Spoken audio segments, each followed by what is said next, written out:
Good afternoon, everyone. Welcome to Beyond the Outer Realm, the sister show of our main show, The Outer Realm, which airs on Wednesday and Thursday nights, 9 p.m. Eastern Time. We are broadcasting live on the United Public Radio Network 105.3 FM from the Gulf Coast, 107.7 FM from beautiful New Orleans. We are broadcasting also on 8 different platforms simultaneously. You'll find us on a couple of the Facebook pages. We're on 3 different YouTube pages. We are on X. We are on Rumble. We are on Roku TV. All platforms essentially have a chat aside from Roku. Of course, Roku TV does not have a chat room. So please bear that in mind. We go to the beat of our guest. So I will periodically put up your comments. I will tag questions, and then we can kind of go with the flow.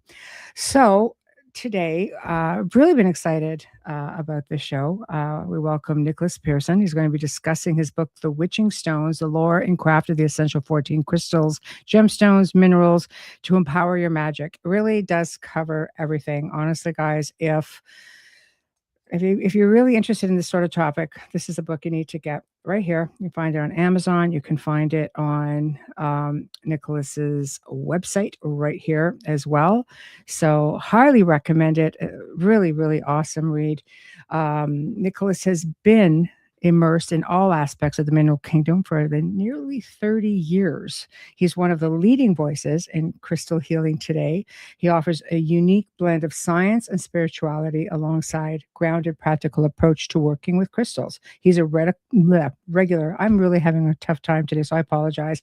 He's a regular on the metaphysical circuit, frequently teaching and making appearances on podcasts and doing interviews. So we're so fortunate that he's joining us today.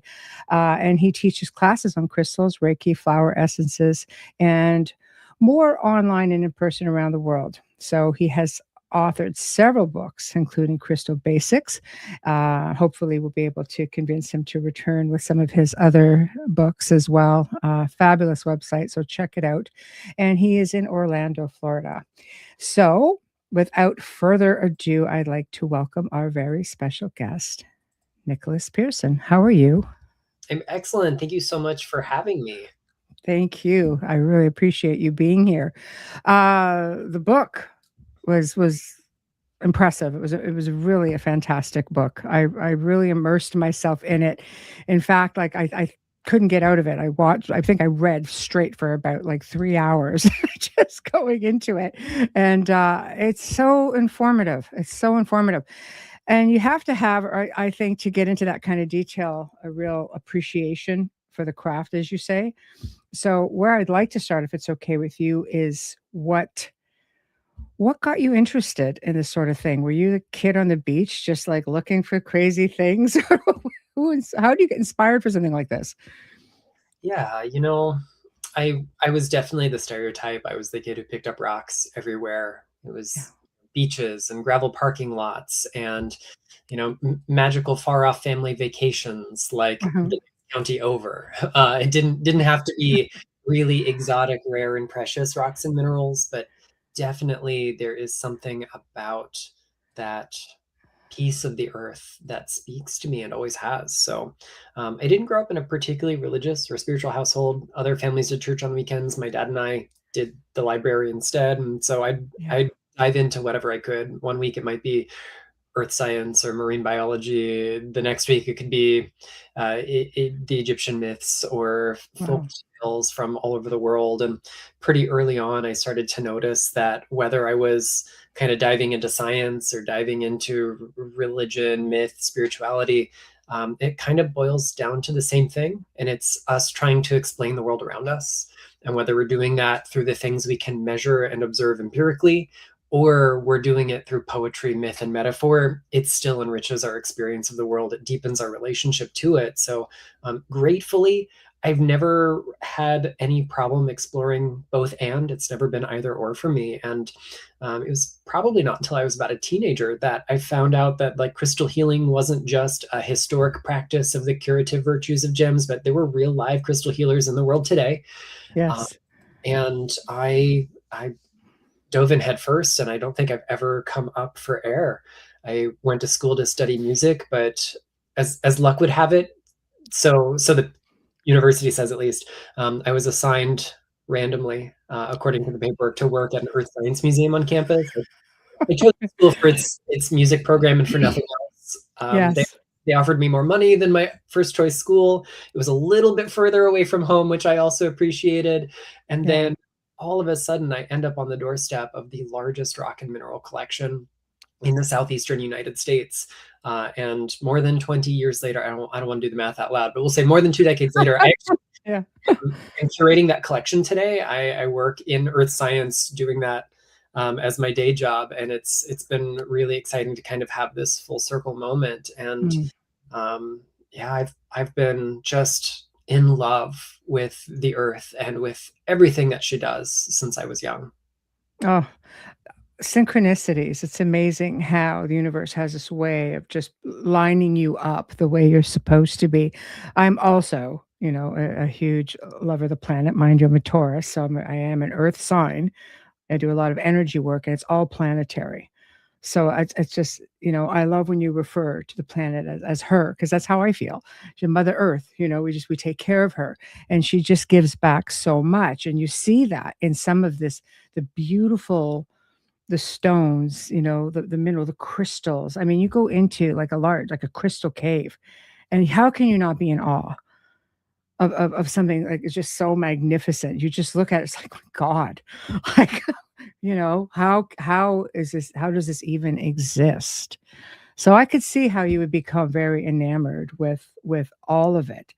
So this specific project, because you've written other books, and I've perused the website, and it's just great content. What about this book specifically? That's very detailed. It's a lot of work.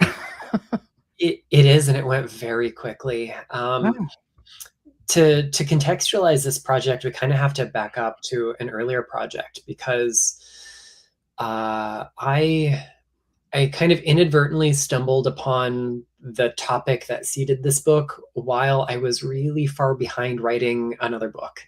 It yeah. always happens, like when you don't have time and energy to stop and do a new thing is when you get the best ideas for all the new stuff. And usually I just kind of jot them down. I have a graveyard of book ideas I've never finished in my Google Drive, and this one wouldn't leave me alone.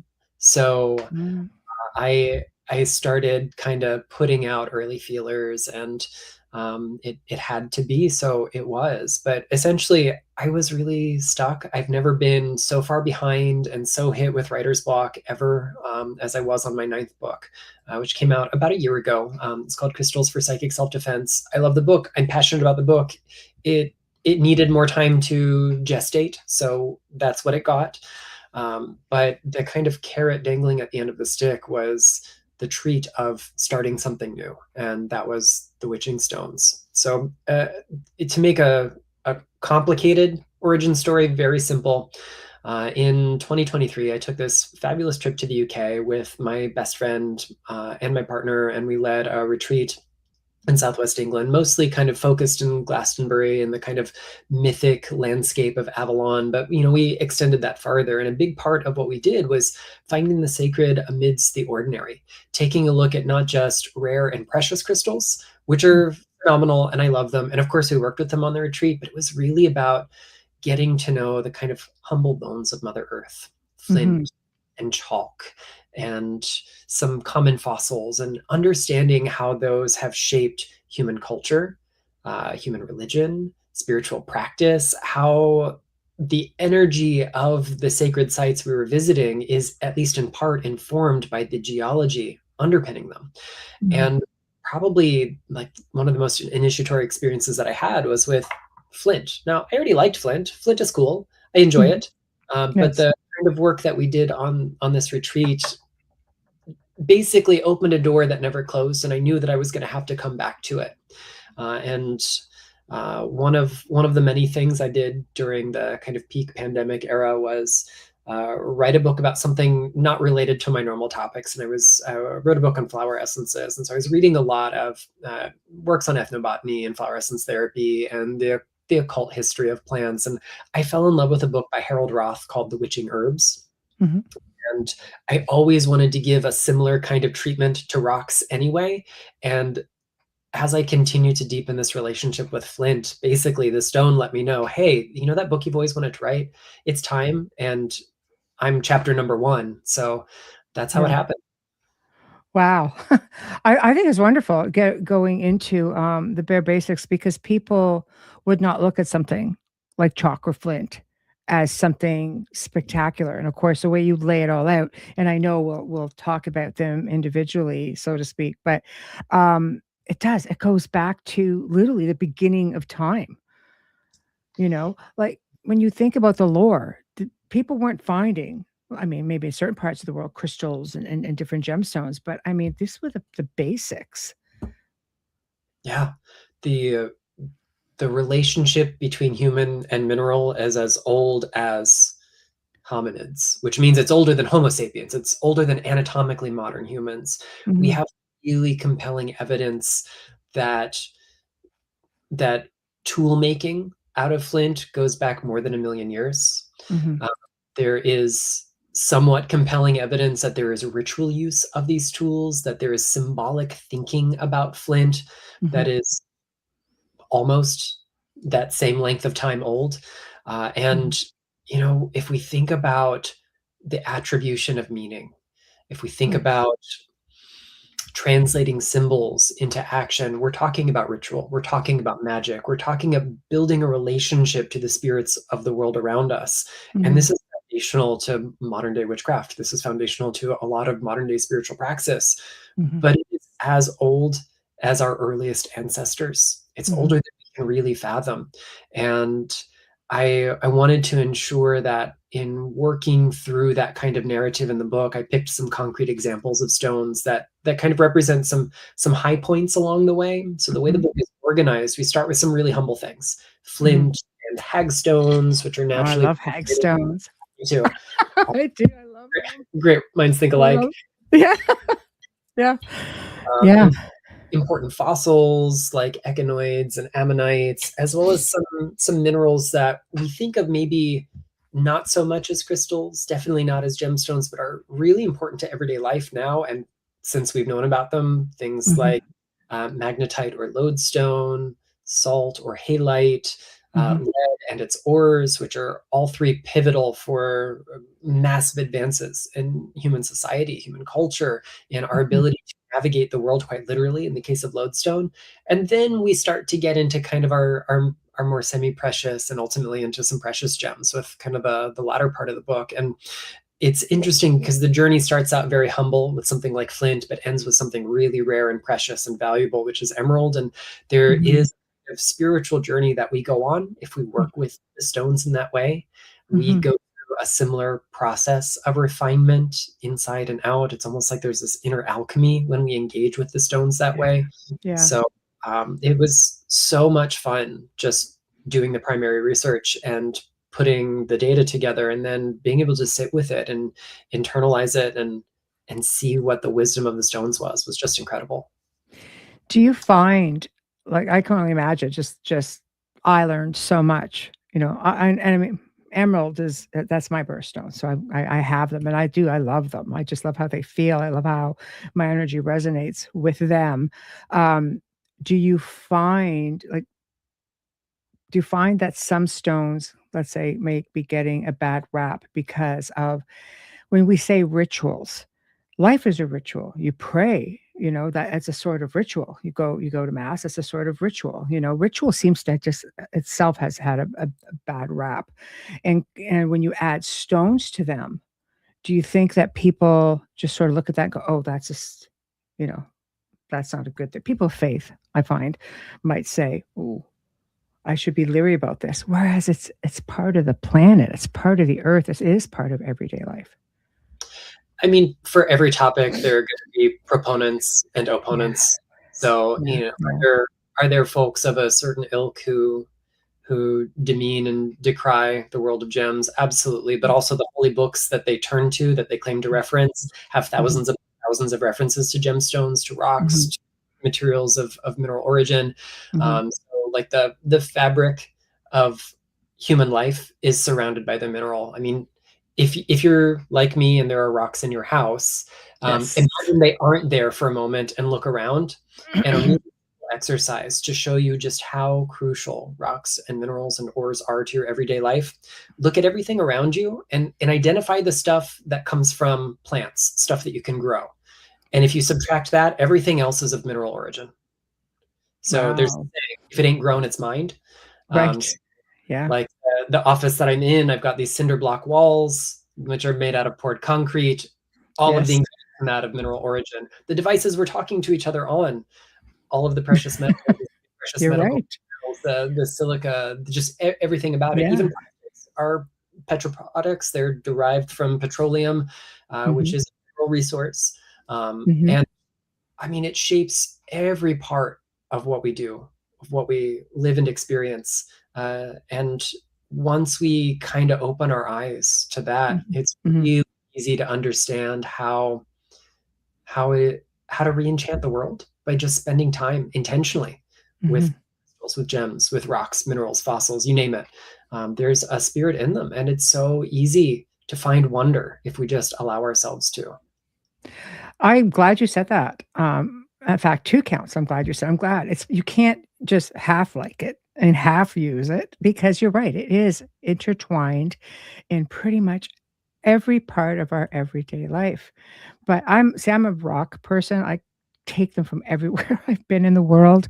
I come back with rocks. It's ridiculous. Even when my hagstones, I get hagstones from different parts of the world. I love it. I love how you also say rock has a memory because how even in science where they have recorded sounds that have come from stones going into like old cathedrals and people have used recorders and picked up resonance from the stone walls. I think there's a place in the US, you may know of it. I think they're called the Singing Stones. And right near the waterfalls. And you can just tap them and they make all these different sounds. I'm thinking, like, that's pretty much. I mean, if you're looking for life's little miracles, I think that's one. And this is barely scratching the surface of how much mystery and majesty there is in the mineral sphere. I mean, everything that we dig into, no pun intended yet, Yeah. Yeah. um, reveals so many mysteries. And it is incredible to me that when we start to explore the science of geology, of mineralogy, of crystallography, when we go through this with an open heart, yes, we're assessing things that can be objectively true, but also we can look Mhm. at them as metaphor, as myth, as poetry, Mhm. and we start to understand the laws that govern the universe. We start to understand that the state of crystallinity is kind of the default state that matter wants to be in, and then we start to explore how that expresses itself through every other sphere of life, through every other particle that is Mhm. out there, and it is incredible. Mhm. It is. It's a wondrous place. But I like what Wayne has said. I know there's questions, and we will get to the questions. He says we've lost our connection to our own planet, and I think along with that has been an understanding. When you look at something that sustains you and something that gives you everything you need, pretty much to sustain you, for you just to exist, but it does ground you as well. And there's just incredibly, I grew up like, you know, on a lake with mountains, so if I have that instant connection, and it's sad that there's so many people that never actually see that. You grow up in the city, city life, and that's it never goes really beyond that. Um, did you learn? I mean, because you've done so much with all of this. Did you learn anything new in writing this book? Oh, tons, and not necessarily in the ways that I expected to. Yeah. So whenever I start a project, it kind of starts with what is my baseline knowledge? What do I Yes. already know? And then where do I need to fill in those lapses in my knowledge? And Yes. that's something I really enjoy is making sure that I am learning. I write because I love to teach. I teach because I love to learn. That's Yes. as simple as I can boil it down to. But Yes. some of the stuff that I came across really did surprise me. For example, if you consult any kind of average witchy book on crystals, you're going to be under the impression that the use of moonstones in magic is millennia old. That Mhm. we've got evidence at least from the kind of classical Hellenistic period and earlier.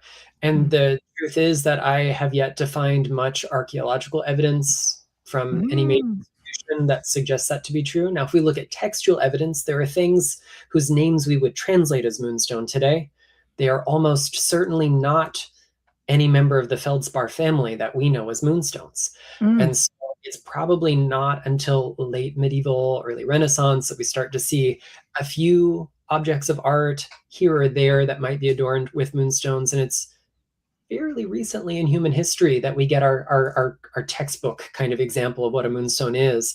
And we kind of transpose myth and lore from other things onto it as if it's an unbroken tradition. And Mm. it is not.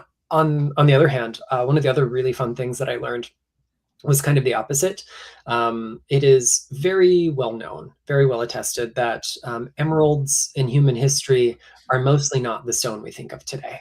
The word Mm. emerald in English traces a long route back through French and Latin and Greek, ultimately even earlier than that. But in Greek, smaragdos just meant any green stone.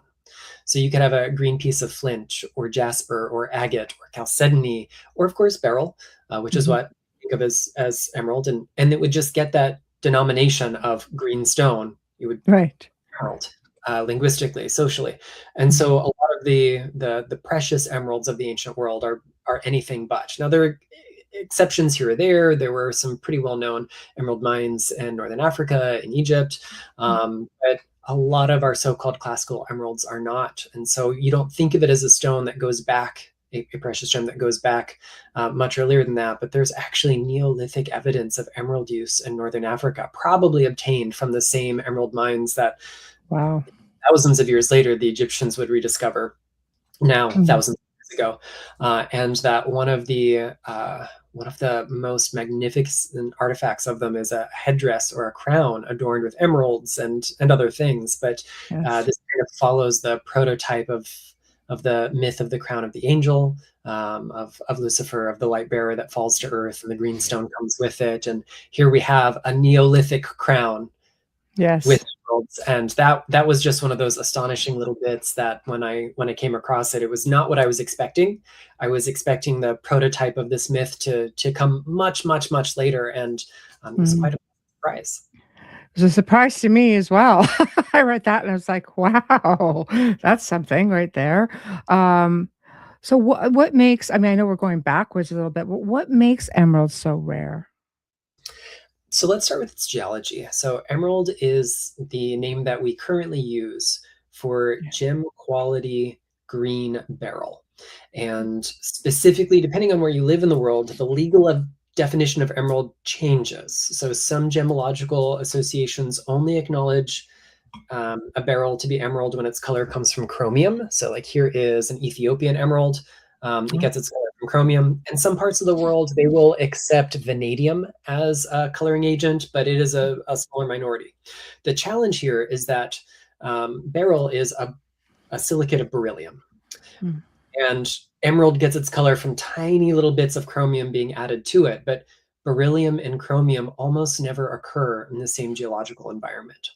So to produce an emerald, we have to have pretty cataclysmic events. We have to have Mm. neighboring tectonic plates crash into each other with differences in composition, each of which yielding some of the ingredients of emerald, so they come together in the right proportions to end Mm. up with it. Because of this, we mostly find emeralds in metamorphic environments, in places where we have orogenesis, the making of mountains. They tend to not get very big as a result because they're in parts of the earth that are being broken apart and put back together.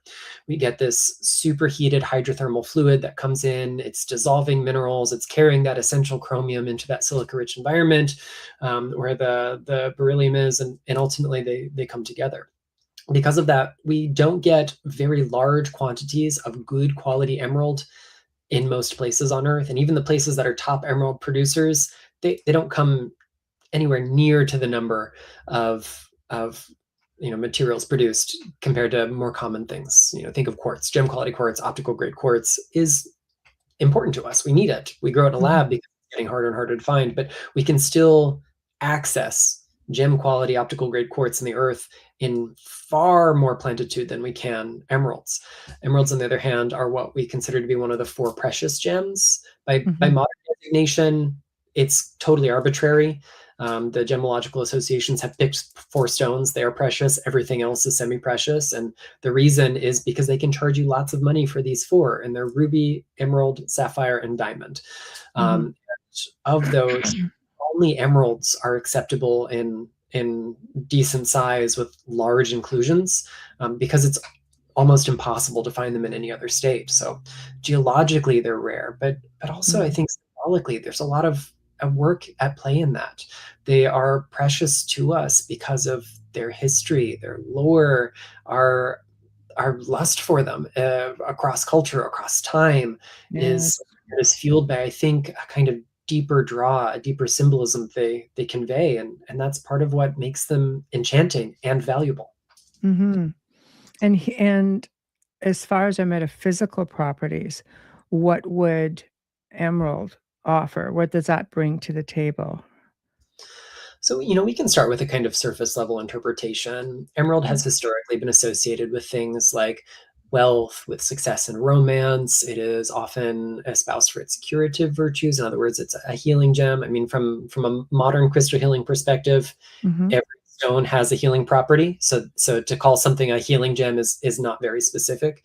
But if we Mhm. go a little bit deeper than this, if we start to examine more of what's happening in the lore, we see that emerald is an illuminator. It is associated with myths connected to the morning star in kind of classical astrology. It is a gem that we attribute to the planet Venus, which is, Mhm. depending on which part of its cycle it's in, it's either Hesperos, the evening star, or Eosperos, the morning star, Vesperos, the morning star, the dawn bringer. Mhm. And so it's this theme of bringing light, shining light upon things. If we look at some of the earliest cognates, in the ancient world, that give rise to the word smaragdos, where we can look at, Egyptian, Assyrian, Hebrew. These are words that often have words that look very, very similar to the Mhm. Greek smaragdos, but they also, in addition to meaning a green stone, might mean shining. They might mean lightning. They might mean spark or flame. And so it does have this quality of lighting something within us. And what I think Emerald is here to do is to essentially remind us that we, as inspirited beings, we inhabit matter. We live in material bodies in the material universe. We are there is an animating force, an illuminating force within us. And when we tap into that, there is a magic that we have available to us. There is a power that comes with that, a responsibility to be agents of change, of illumination on behalf of others as well. And so Emerald becomes this kind of talisman of reclaiming your sovereignty, of Mhm. stepping into the world from a really conscientious place, a really compassionate place. We still want to think about that archetype of Venus and love, and it's not just romance. Love is Mhm. the force that holds the universe together, that keeps all bodies in motion, that drives us towards change, evolution, towards union with the divine. And so one of the effects of working with emerald, particularly long term, is that it wakes us up to the memory that we are love embodied. Full Mhm. stop. It's not you deserve love if, when, or sometimes. You Mhm. deserve love because you exist. Maybe said a Mhm. different way. You matter because you are matter. You Mhm. don't do anything to earn it. Mhm. Meanwhile, look at the world around us. We are bombarded by messages that tell us, oh, you need to be more successful. You need to be taller. You need to be thinner. You need to be wealthier. You need to have a different color hair or different clothes or a different car or live in this zip code. And you're always doing something to feel like you are worthy. But Mhm. it says, actually, none of that matters. You are worthy now. And when we remember that, it is so much easier to get up and do the deep work. It is so much easier to live from a place that is embodied, that is meaningful, that is empowered, that is magical. And if you live that way, other people want to live that way too. When you hold that torch aloft, other people can light their own torches from it without you having to give anything away. When we put that light, when we put that essence out into the world, other people naturally wake up to their own. Yeah, I agree with you on all counts. It's the resonance. You get the old saying, what you put out there comes back to you. We are all energy, and I think people forget that. I mean, we ourselves could be looked at as a miracle of sorts. I mean, we're technological, biological beings. Like we are, we can heal ourselves. There's a reason I think that some people work so well with certain stones and minerals and crystals. Like I'll go to quartz for a moment. Like example, you have the original crystal skulls, which is very, very interesting considering, people are kind of like who made them, getting into the precision of all of these things. And then, there's new crystal skulls. And somehow we tend to lean towards those. Those of us who are pretty in tune with them can lean towards them. You can look at one, you can pick it up, you can hold it and say, this is my guy right here. This is how I feel. Like I chose this one because he's very peculiar looking, in the nose. He's got this really kind of crazy nose and he's more old fashioned. And I wanted one because I have lineage that comes back to Peru. And I said, it has to come from this area because I know they also have beautiful quartz mines and stuff there. This is a smoky quartz, like they call it, like the black quartz, but it's a smoky quartz. So what is it about it? I mean, we are these people that can just pick something up and go, this works for me. This is mine. I feel this. And You know, sorry. I think there's a lot of layers to that kind of question. There's no one size fits all answer. yeah, Sometimes we're drawn to something because it feels familiar. It embodies a principle, a lesson, an energy that we've already integrated. And so we're attracted to that because it feels like home. yeah. Sometimes we're drawn to a crystal that represents healing work that we are called to do. It is something that we are in the process of becoming. It's something that we're really conscious of. And it also tends to feel very comfortable because we're familiar with that.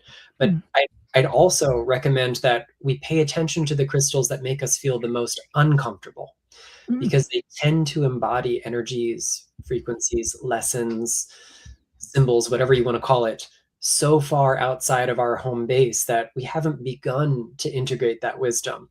mm, So there's a lot going on there. We can be attracted to something one day because of our mood, because of our mental affect in this moment, and then the next day have moved on from it completely. I mean, more than once in my life, I've gone, "Oh, I love this crystal," and then it comes home and it goes on a shelf, and eventually we take a picture of it and slap it in a book. And so I'm glad I had it.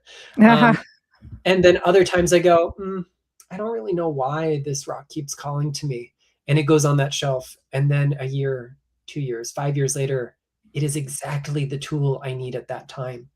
But I wasn't attracted to it in the moment other than this is curious. I don't have this in my collection yet. So I think we need to be open to a lot of different ways we can build relationship. mm, And I think it's far more important that we start that relationship from a place of self-reflection rather than trying to get prescriptive about mm, what we ought to be working with. I can read the crystal properties in a book and say, "Oh, well, I'm working on expression, so I'm going to pick a blue stone for my throat chakra." But really, what is your personal obstacle to expression?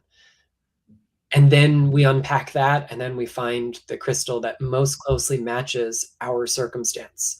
I mm, think I think that is a better way to go about it than just, oh, I want to throw a chakra crystal because I want to talk better. We got to know like what's really going on in our lives. What is holding us back from achieving that outcome that we desire? mhm, Oftentimes, doing that level of self-reflection is therapeutic. Um, mhm. but if we have the crystal to catalyze it, it can take us so much farther. Yeah, you know what? I've experienced what you're talking about. You find something, you love it, and I'm just wondering if it's because our energy changes, our evolution changes. Like we evolve. So is it possible that we're just outgrowing that specific piece? I think that's one of many options. Definitely, Right. we can be outgrowing it. We can Yeah. also just get to a point where it feels so comfortable that we don't necessarily have to have it on our person at all times. I think Yeah. one of the mechanisms by which we can explain crystal energy having an influence on us, is Yeah. that they essentially entrain us on an energetic level. Think of it as like a tuning fork. And if you've got an instrument that is out of pitch, you strike the tuning fork and it demonstrates the pitch you're aiming for. It doesn't change the intonation of your instrument. You got to Mhm. sit there and adjust slack or tightness on the string or pull out a tuning slide or whatever it might be, depending on the instrument you play. You need to hear the correct pitch. Well, eventually, if you develop your sense of pitch really well, you can just go, oh, I'm going to hum A440, and I'm probably in the ballpark without needing that tuning fork, and I can just find the pitch. Or I can sit in an ensemble of musicians and tune by consensus, and I don't need someone holding my hand anymore. So I think that's Mhm. part of the reason we sometimes feel like we move on from crystals. Mhm. On the other hand, there are some lessons we never really fully learn, right? We are Yes. human beings after all. um, Yes. I have crystal allies in my life that are going to be active partners in my healing process until I leave this body, and that's just fine. I've made my peace with there are some lessons that maybe I'll never get perfect, but I'll Mhm. keep trying, and they're still there to support me. Mhm. I love that. And with quartz, it's interesting because it's one of those things that you've listed so many things as far as grounding, healing, um, protection stone, and different colors do different things. You have the rose quartz, the love stone, like all of this really positive stuff associated with it. And you go through the list. But what do you do, like, for example, in the field of the paranormal, for example, they'll say, oh, go on, I got my quartz with me and it's my protection stone. But yet, quartz also magnifies energy. So energy can attach to it and magnify, in a sense. It's like a double-edged sword.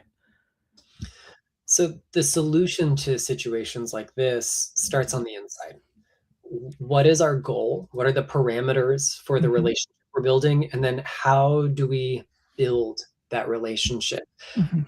If we treat crystals as inert objects, as a means to an ends, Yes. then we're not taking into account the relational side of things. So if I've got a piece of quartz, like here I've got this little kind of wand-shaped frosted crystal from Inner Mongolia. Yep. Maybe I want this as a protection stone. Maybe I Yes. want this for something else. Um, if I never let the crystal know what we're working on together, Mhm, it's going to kind of stay in its base resonant frequency, which is multitasking. mhm. Um, but the Yes. moment we start to initiate conscious relationship, then we get more out of it. So a lot of us might consider this to be programming our crystals or charging Mhm, crystals, um, mhm, or inspiring them to help us in a given task. mm, And this is really important. It's one of many steps that should be regular parts of the process. We should be regularly cleansing our crystals as well. We should mhm, be regularly charging or programming them for a specific intention. We should also be giving them breaks. Just like you can't be on all the time, we shouldn't expect the spirit of the crystal to always be doing something for us. It's mhm, got a reciprocal relationship. So if you mhm, want a crystal to protect you, you got to program it for that. You've got to build a relationship, set the expectation. It's like making the request to say, hey, you're good at so many things, but there's one specific thing I need your help with. mhm, And then we do that. And then we engage in practice. Maybe that is a meditation. Maybe that is building a grid or a layout. Maybe it is a simple prayer or invocation before we mhm, keep the crystal with us out into the field. But if we're not doing those things in a relational sense, if we're not working together, the crystal's just doing its own thing. It's doing its own thing and probably helping us on one level or another, mhm, but it's our commitment and our follow through even more than our intention that matters, because I mhm, can intend for the crystal to help me, but if I leave it at home on my desk when I am going out into the kind of paranormal field at night, what mhm, good is it doing for me at home on my desk? So we've got to have mhm, all those parts working together. mhm. It's just because you look at places that are built on quartz, levels of quartz. The energy is just, like, through the roof in this place. You go in there and people say, "Oh, my place is haunted." Then when you start looking at the geology of everything, you're kinda like, "Yeah, it is." Like, it's just loaded under there. So it's like, again, it comes I get from what you're saying, it comes down to intention. Right. The intention of, Intention, I'll say, is a piece of it. yes, We've got to have intention. That is yes, like our steering wheel. We've got yes, to have the tool and the practice that goes with it. That's the vehicle. yes. But we have to show up with our internal and external commitment, Mhm, our energy, put our follow through into it, and that's the fuel for it. If all you mhm. have is intentional, it's like handing someone a steering wheel and say, okay, go ahead and drive to Oklahoma. But you I forgot like the analogy. the gas Yes. in the car. So Yeah. intention alone is not going to get you anywhere. It is a Right. crucial piece of the puzzle, but it is not the whole thing. Yes. You need it. But if I, again, if I intend for this piece of quartz to protect me, and I don't use the vehicle, all I've got Right. is a steering wheel. If I don't Right. put the energy into it above and beyond my intention, then there's no gas in the tank either. So we got to have all three. Okay, perfect. That's perfect. Because this seems to be, people will get these little, sometimes just little guys, whether they're stones, whether they're, again, and I often hear that they develop this sort of personality and they start communicating with this external being that is indeed, the skull, for example. Could be anything, could be a bird, could be, whatever the case may be. So are we the ones calling something in for something like this, or does the quartz actually have its own personality, its own spirit? We know it has energy, so I often self-identify as a kind of feral artist. I yes, believe in an inspirited world, and I also yes, don't believe there necessarily have to be a lot of rules to it. right. There are if-then statements that occur that I can observe, but it's maybe a little bit different from situation to situation. So the answer to this question has a lot of layers. We have to maybe take a step back and explore this through two lenses simultaneously. One of them is that kind of animistic lens where everything has a spirit, everything has consciousness. If there is something with form, seen or unseen, there are also forms beyond the material, then there is a kind of steward or energetic container for that, something that holds the Platonic ideal, the archetype of it, the blueprint of it. And so there is a spirit on that level, one way or another. Spirits, kind of like the cells in our body, are also many-fold and have many layers of organization. So we're going to have almost like a nesting doll of smaller spirits that make up larger ones, like cells make up organs, make up systems, make up our whole organism. So there's layers to that. The other piece of the puzzle here is we have to really evaluate. Let's use quartz as our kind of exemplar of this, of how crystals work on kind of the most universal level. Crystals cohere energy. They make it more organized because they are themselves organized. A side effect, but not the purpose of that, is they increase the amplitude. In other words, they make the signal louder. We might say that amplifies or magnifies energy, but it's just that when it's more coherent, it carries farther.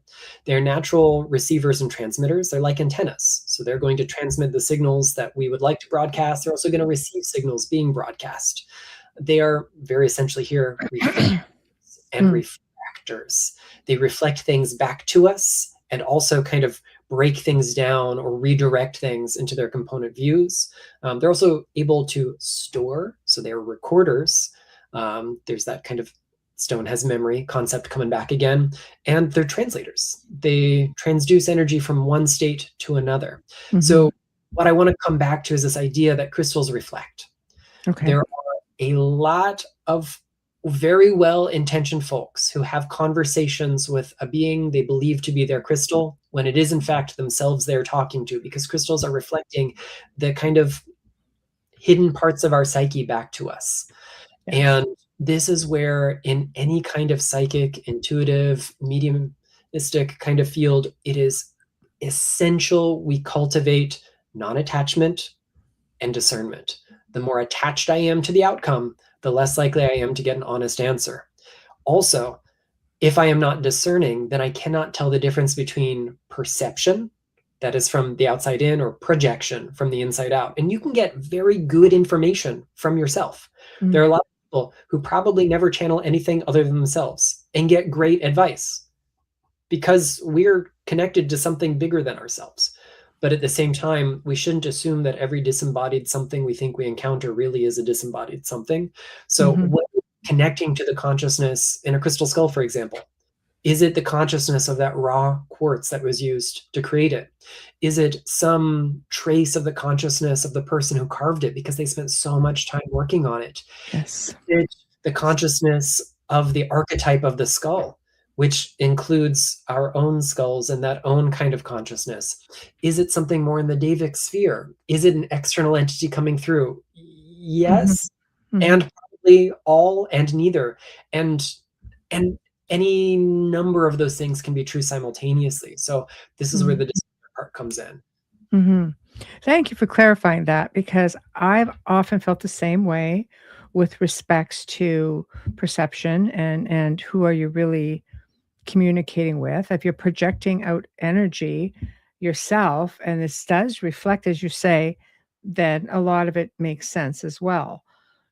So thank you. I don't play with my crystals too much, but even then, I just find myself, I'll just be sitting here working, and I'm just like, you know, where I do get the most energy from, I won't lie, are things like hagstones, if we can talk about that, and just everyday stones. These came back from the south of France because it's one of my favorite places.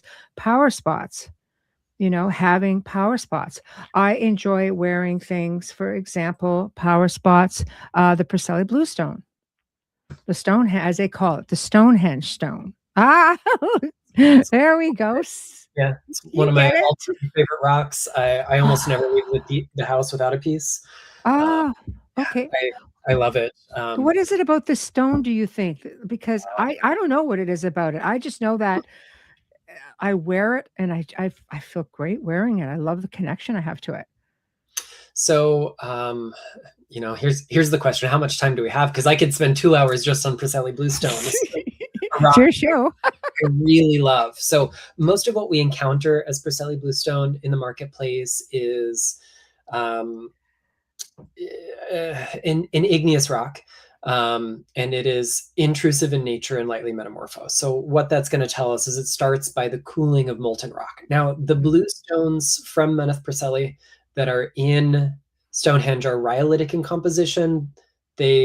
They are made under slightly different circumstances, but from the same event. So they're not identical. The stuff that is mined comes from a site of special scientific interest. SSSI is a designation in the UK. It's taken from private land with permission. And there's like only a certain amount that can come out of the earth every day, but it's not the Wow. exact hole in the ground that the ancients would have taken the bluestones from. Same zip code. It's close enough. Yeah. And what we see with those little spots, so these are concentrations of lighter minerals like quartz and feldspar. We call these oikocrysts. So this happens when we take that original igneous rock called diabase or dolerite, depending on your specialization in geology. They mean the same thing. And if we apply just the right amount of heat and or pressure and or hydrothermal solution, we start to move some of the ingredients to form these little patches. And those little patches almost resemble stars against the night sky. Now, when the stone is a weathered face, it's kind of a dull gray, but when freshly broken, particularly if it's wet, or when polished, we do get that kind of blue-green background color, and then those bright white oikocrysts in the ophitic varieties. There's some that have none. And we see this union of lightweight, brilliant, luminous elements inside the oikocrysts, inside those little patches, and then the really anchoring stuff in, we'll say, the background of it. It's really complicated composition. I'm not going to list everything in it because it's more than 2,000 different minerals that make up any small sample, more in large samples as well. But it's a stone that is deeply activating because it is both grounding and expansive. We could say that it's an upper and a downer at the same time. Yes. It takes us up and down without losing touch with what is happening here. It is also really deeply embedded in the cultural and mythic landscape of southwestern Britain, from Wales and Meneth Preseli, where it comes from, into Wiltshire, into the Salisbury Plain, where we find it in Stonehenge. There are many other megalithic sites that actually use one variety of Preseli bluestone, of either the dolerite or the rhyolite as well. And when we kind of take a sampling of a broader perspective of how it interacts with the landscape. It is a transformer and a maintainer of energies. Mm-hmm. Is one of only many materials used in making Stonehenge. Sarsen is another stone. It's a type of silkrete, 97% quartz kind of sandstone that is really strongly lithified together. And one of the more curious things about Stonehenge, not widely publicized, the really big stones are this quartz-rich stone rather than the complex geology of a blue stone. But the infill beneath the bases of those giant sarsen stones, they're called, includes chips, flakes from the Preseli that were put there centuries earlier. Wow. So we Yes. get kind of relational field. They're embedded in this chalk-rich and flint-rich environment as well, and the kind of karst topography, the water moving through that kind of limey chalk strata with those concentrations, little pockets of flint, which is relatively pure silica. Mm-hmm. Then we get these giant sentinels, these monoliths, these stone circles. The combination of these elements creates a really dramatic shift in energy. And when we work with this stone, it sensitizes us to shifts in energy without allowing it to fry our circuits. So if we want to be sensitive to earth energies, the bluestone is going to enable us to be in conversation with them. It's going to let us like plug into something without getting burnt out from plugging into something that's much higher amplitude than us. That's, again, just scratching the surface. There's so much more we could say, but if you love bluestone, there's a brilliant book by Sue and Simon Lilly called Preseli Bluestone. I think the subtitle might be Healing Stone of the Ancients or Healing Stone of the Ancestors, but Preseli Bluestone by Sue and Simon Lilly. They're brilliant. They're wonderful folks in the field. They're kind of like trailblazers for a lot of the rest of us today. Oh, thank you for that information. I love it. I got turned on to it because I thought, oh, it's like the dreaming stone. And I love that. Of course, you tag Stonehenge to it. I love power spots. But I agree with you. Sometimes knowing now, because I read your book with the minerals, the chalk and the flint, a combination of everything that sits underneath it, the flowing water, the energy. Does this, because, I'll back up, the ancients always built near or over power spots, of course, right? Because if you're going to erect something of this magnitude, you're going to want to feel it. And stone resonates, it does incredible things. But what makes it the power spot? It's like, what came first? The chicken or the egg? Is it everything that's combined that turns it into the power spot, as you mentioned, this crazy fabrication of energy? Or is it near a power spot, on a power spot, that makes everything go even bigger? I think there are a few good philosophical questions wrapped up in this that do not have black and white answers. Yes. So let's by analogy. Yes. What is the most powerful point on the human body? Yes. Which part of the human body is sacred? Okay. So which part of the body of the earth is sacred? All of it. Every part of planet Earth is a power spot because the life force of the planet courses through all of it. Yes. So there are modern systems that attempt to justify and reconcile and map out, and sometimes they get it right, and sometimes they get it really, really wrong when we look at the underlying science of geology and geography and do all that. And honestly, if you find value in the system that you're using, continue to use it. But part of, I think, what makes these power spots is based on relationship. The land is sacred because it is the land. That's a complete sentence. There's no if or when or sometimes. It's just the land is sacred because it's the land. But we derive meaning when we build relationship with the land. And when we come across a place like Stonehenge, like Avery, like Uluru in Australia, like the Grand Canyon. I mean, they can be natural features as much as anything else. Sedona. Part of what we feel is the echo of the collective wonder of every being who's been there and oohed and awed over it. We're feeling the echo, the imprint of every prayer, every ritual, every emotion felt at those spaces. And of course, when we build something that is larger than life, when we construct something that is magnificent, when we build something intentionally and with symbolism, we are harnessing that symbolic language, that Mhm. relational language, and it encodes that in the space. So yes, there are power spots, but one of the deeper lessons that I have learned from working with emerald in particular, to kind of bring it back to a stone that was really pivotal in this retreat, where I went on kind of tour through a lot of these sacred sites, including private access to Stonehenge. We were there in the stones, and it was Mhm. amazing. Um, Yes. is that like, the story of emerald is kind of linked to the story of the crown of Lucifer and the Holy Grail and the Emerald Mhm. Tablet. And the Yes. real lesson there is not that there was one stone that fell to earth, but that the earth itself is that stone. The hidden stone Wow. you seek is right where you are. It's Beautiful. to use pop culture. Yes. It's Dorothy was wearing the ruby slippers all along. Right. She didn't appreciate it though until she Yes. traveled so far. And so I Yes. think part of the reason we engage with pilgrimage, part of the reason we go to power spots that are outside of the ordinary, because Mhm. it breaks us open through that sense of wonder. And then Mhm. when we go back, our job is to find the same sense of wonder, the same relationship to the land, the same magic Mhm. everywhere you step Mhm. foot. Mhm. Right where you are is a sacred place, but you have to remember it and you have to wake up to it. See, that's beautiful. I also share that resonance with like with space. I wear a lot of moldavite. I wear meteorite. Like I wear all the time. So I just to me it's just like this the whole it's a universal thing. Being again Taurus, I'm always very grounded to the planet, but my head likes to just go. My head just likes to go places. My consciousness. Um, can we talk about hagstones? Yeah, I absolutely. love hagstones. I've got different ones from different parts of the world. They all feel different, but they're all incredible.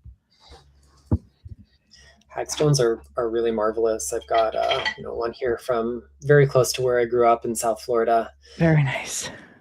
That's a beauty. Yeah, they're weird and wonderful. Hagstones are one of those objects of wonder. I mean, go to a beach, riverbank, whatever it is, where you're going to find pebbles, and if you spend enough time, you will probably eventually get lucky and find a hagstone. If you live in Mhm. certain parts of the world, you're more likely to get lucky than others. I mean, go to South Yes. Florida and just Yes. walk up and down the beaches after a hurricane, you're probably going to find tons. Wow. Um, so, um, the idea of a stone that is defined not by its makeup, but Mhm. by a process applied to it tells Yeah. us a lot about the cultural designation of hagstones. If we Yeah. look at their folk names, we also get clues about the kind of meaning of them. They're named hagstones and witchstones and hexstones and pledge stones Mhm. and chicken gods. And I mean, the list goes on and on and on. They've got so many different kind of folkloric names that give us insight into their value. Mhm. But hagstones, because of their otherness, their strangeness. We think of rock as eternal, as Mhm. lasting, as something that is durable, and yet something's been eroded through it, whether Yeah. that's by the movement of Yeah. sand and sediment and water and wind and rain, or by organisms like little mollusks called the piddick, which bore holes in clams in some regions, not so much here in Florida, but other places where you find hagstones, you might find those. And so it is very much this process of erosion, of breaking down, of opening up. And they are kind of a stone of breakthrough. They can represent letting ourselves become more open. So folklorically, we see them connected to kind of the other world because they represent the opening between here and not here, here and beyond. Sometimes Mhm. called eye stones and Odin stones, a reference to his one eye, of course. And they allow us to see between time and space. They let us connect with more than just what our material eyes are willing to focus on. But Mhm. even this idea of crossing a border or seeing beyond is related to the word hagstone. Uh, Mhm. I fancy myself a language nerd. Once upon a time, when I was trying to make up Mhm. what to do with my life, I thought I would go into the field of linguistics, if not science or music. And so I like language. I just never made a formal study of it. But the word hag is related to the word hex, as in magic, and Mhm. also hedge. And the root of it more or less means a kind of enclosure. And if we go to early Europe, Western Europe in particular, we see that villages have a boundary around them. And we have the civilized world enclosed by a hedge, a living border, and then outside of that is wild, is dangerous. There could be brigands and thieves, there could be vicious creatures, there could be any number of things. And so the prototype of the witch as hedge rider is someone who crosses the threshold between the ordinary and into the non-ordinary. She goes out there to forage for herbs, to find the roots, the barks, the flowers. She goes beyond to make compacts with spirits beyond the civilized world. She's fearless because she crosses over. And so the hagstone doesn't get its name from anything related to a wizened old crone, but Mm. from the idea of the hag is the hedge rider, the one who crosses beyond. And so it's a stone of magic, literally Mhm. magic embodied. It is this otherworldly process that has broken through stone. And if we Mhm. surrender to maybe not the supernatural, but the preternatural forces all around us, then we Mhm. broken open and be vessels like the hollow bone, the hollow reed, the hollow stone. We can allow that magic to flow through us. I Mhm. think just so darn cool. There's so much folklore. I don't think we could pack it into the time we've got it available to us. Mhm. Yes. I know it, there's so much to it all. I'm in wonder, in awe, I guess, when I look at the creation of some of these things. Nature is just so powerful. I've got what looks like glass that's just formed by the sea, by the ocean. It's just big, crazy, sharp edges. It looks like somebody just took a huge hunk of glass out of something. And I look at it and I just examine it. And I'm just like, God, you're just amazing, and never even thought it was a thing until I started researching it. And it's like, God, it's just amazing what nature does. Which brings me to, I'm bopping about a little bit, but I'm just kind of going with the flow of the conversation. Amber and jet. You combine these two, and it's almost like, to me, I took it as balance of some sort, just balance. Yes, and also historically, people didn't think they were that different. So, amber is the fossilized resin of some very ancient trees, and Yes. jet is the fossilized wood of some ancient trees. Neither of these are permineralized. So, oftentimes, if we think like petrified wood by comparison, that is organic wood that is replaced by, through the process of permineralization, it is Mhm, replaced by an actual mineral, a crystal. And mhm, so it retains the shape. You can take thin sections, look at it under a microscope. You can see the shapes of cells. They're going to be a little deformed, but mhm, there's no organic matter left. It's all mineral. mhm, On the other hand, these have not undergone that permineralization process, so they're still made out of organic stuff. Now they've been compressed and changed and shaped and reworked a little bit, but they're still made of organic yeah, material. yes, Both lightweight, they are historically some of the important places for finding them are along seashores. They float in salt water. They are flammable. They take a similar kind of polish. They have similar hardnesses. So people genuinely thought they were just two different colors of the same substance. hmm. In fact, we find some references to a lot of references to jet as black amber, midnight amber, witch's amber. So They it's very lightweight, very like lightweight. amber would be. Okay, yeah, Exactly. So that is part of the impetus of bringing them together, because if ancient peoples believed they were the same or similar substance, that meant they were also meant to have very similar kinds of functions, and the end results of these stones is very similar. They're both very protective. mhm, They they're both used in rituals that might involve protection against spirits or driving away spirits. They're used in curative magic. They are used in communing with the gods or the ancestors or whoever it is that a given group of peoples might have cared about. We see them in funerary practices as grave goods, as offerings, as jewelry worn by the deceased. And they don't typically occur in the same place. And so through trade, they travel far and wide. For mm, example, the most historically significant places for collecting jet is in Yorkshire, in the coast of the Mm. Whitby, in England.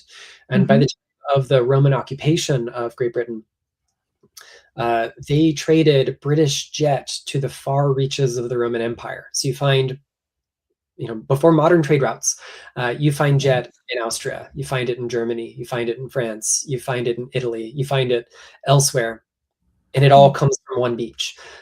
So, similar to like our Baltic amber, which does occasionally wash up on the opposite coast of the UK, but we're going to find that in other parts of the world, and it just got traded back and forth. This is amber in particular probably represents the earliest known gemstone trade route at tens of thousands of years old. Wow.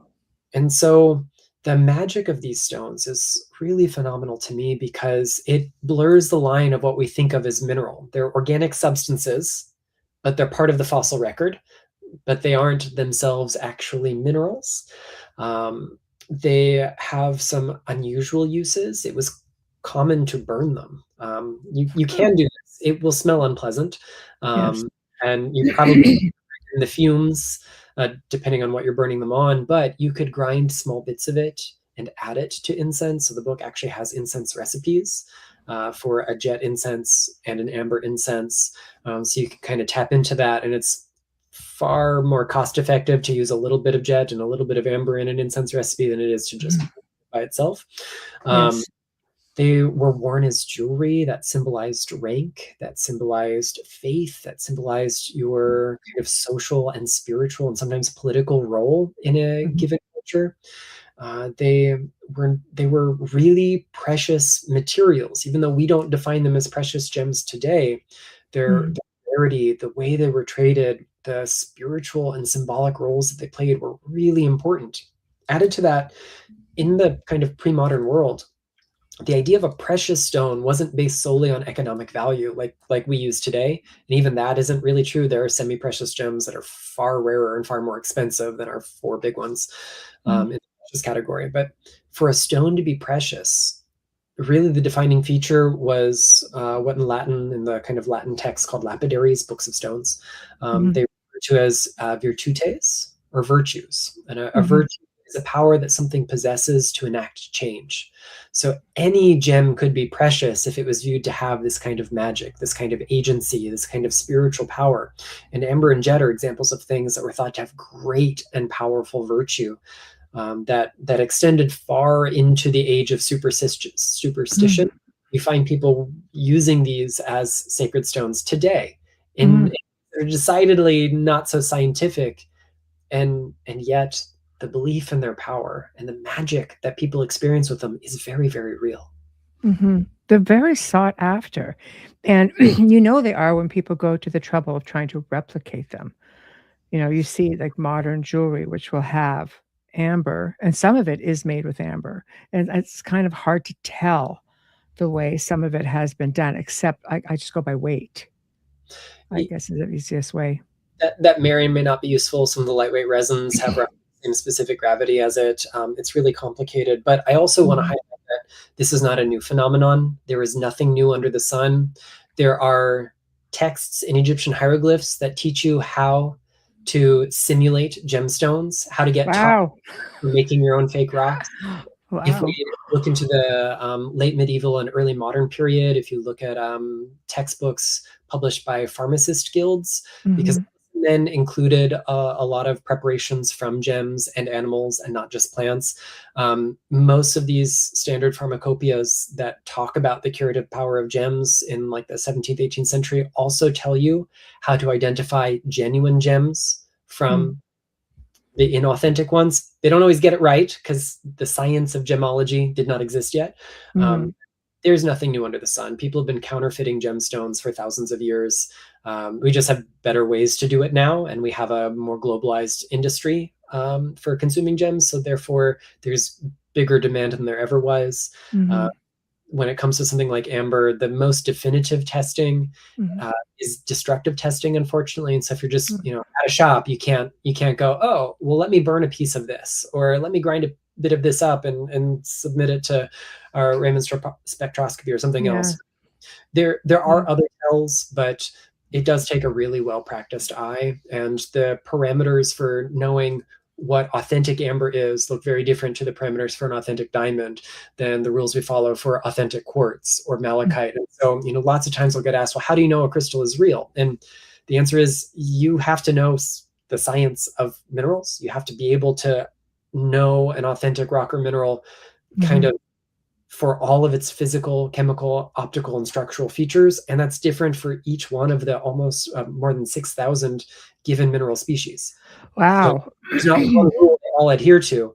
The test I perform for malachite is different than the test I perform for amethyst, is different than the test I perform for emerald, for example. And so, practice, practice, practice.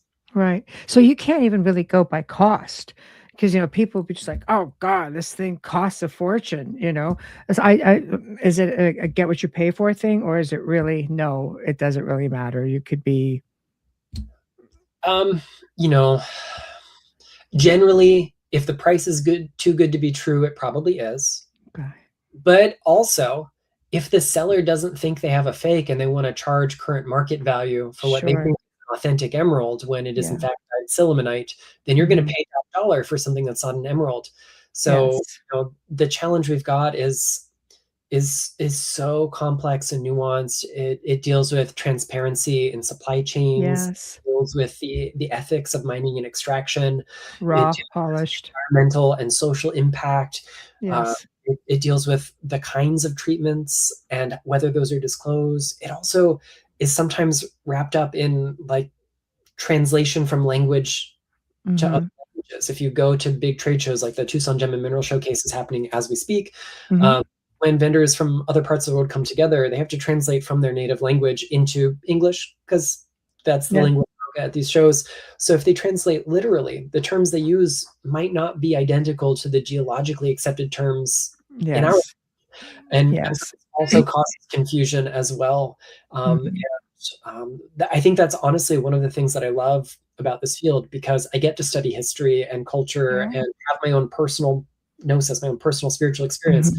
It's also language and economics and chemistry and crystallography and natural history. And I love that all of these things converge in one place. I love that as well. I think it's a really great mix, and it's good to have. I know with my emeralds, I've had to have everything appraised, and sometimes I would even go for second opinions just to be sure. But again, that depends on how much I've had to pay for them. Crystal for scrying. Can you use other stones for scrying? Oh, absolutely. I have a book coming out this spring that I co-wrote with my buddy Devin Hunter, and it's called Crystal Divination. And the first chapter, it's some introductory material and then a chapter per topic in divination. The first chapter is all about scrying. So I give you recommendations on different materials that you can use, different shapes they can be. Ultimately, I think the best scrying tool is the best scrying tool for you. If that's a flawless piece of optical fused silica glass, do that. If it's a cloudy piece of smoky quartz, do that. If it's a piece of ceramic, if it's a polished silver spoon, if it's people used to scry in water held in teaspoons in the mouths of children. They used to scry in the reflection of the moon on a polished fingernail. So people have scried in everything you can imagine. So if it has a reflection, you can scry. Exactly. I love it. Okay, we're going to go to the basic, because I know we're getting on to the last 15 minutes of the show. Lead. Why did you include lead? People would look at that and kind of go, but it's lead. So, yeah. And human culture would not exist as we know it without lead. Yes.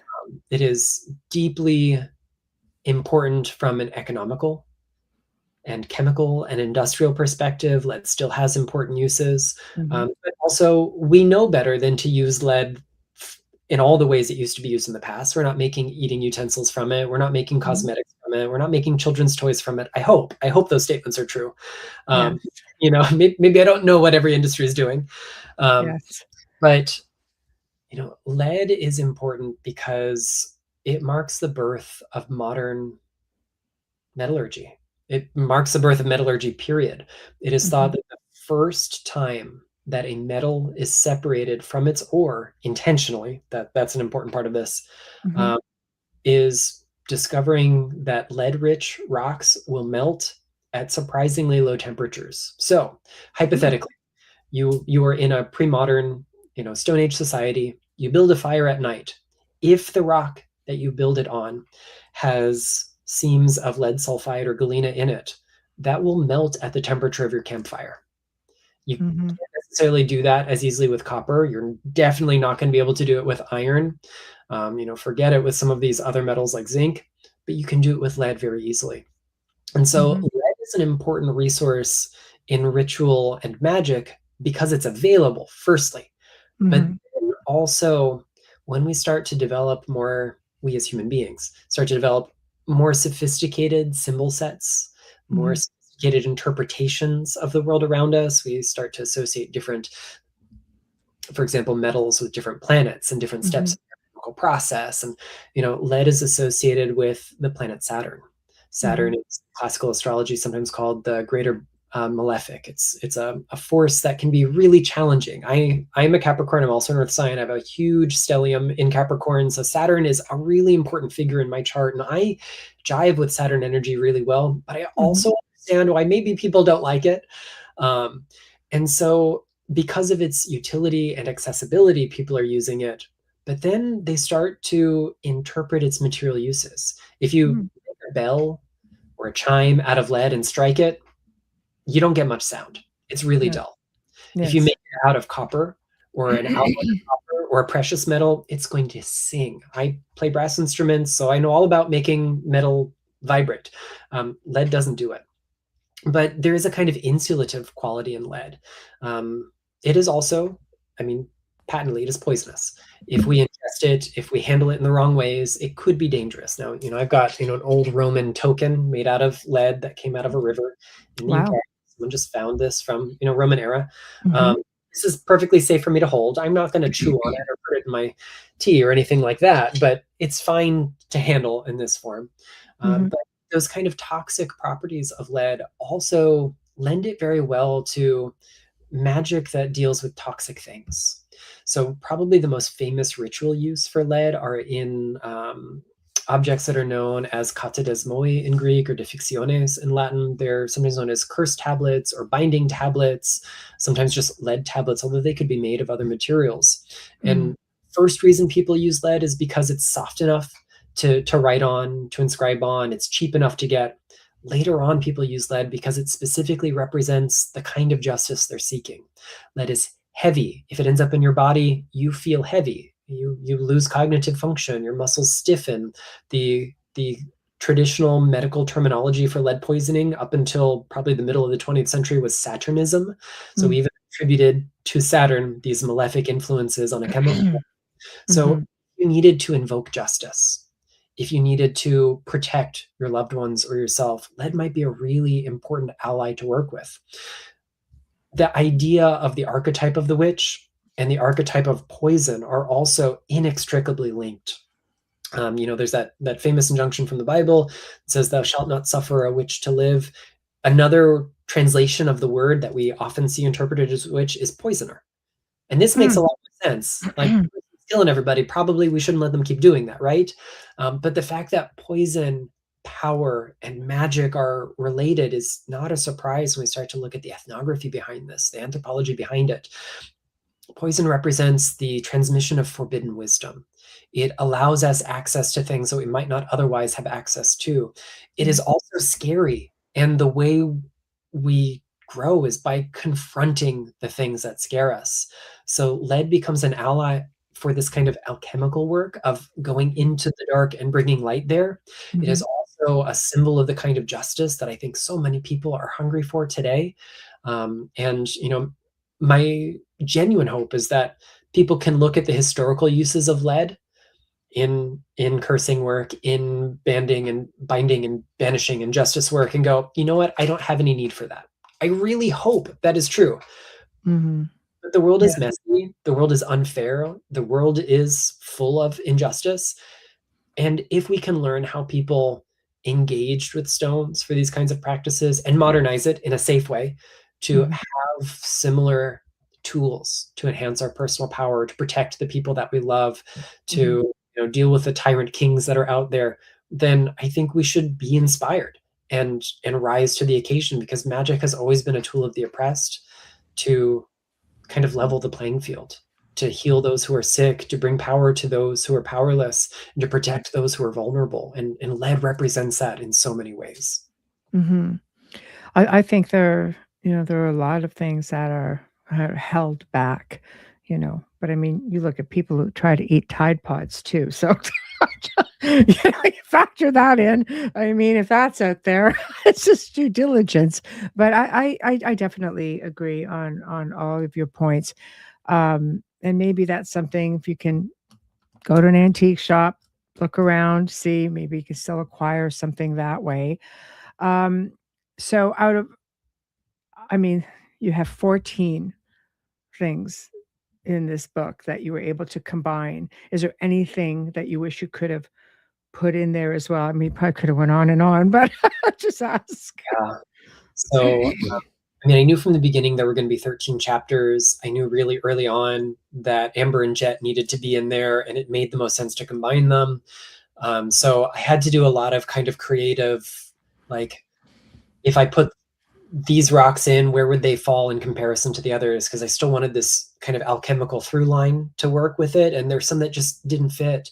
I thought maybe I'd have more than one metal in there, or a chapter on lots of metals, but I had so much to say about lead, and it fulfilled a role none of the other stones did, that it needed its Yeah. own. So copper is one I really wanted to have in here.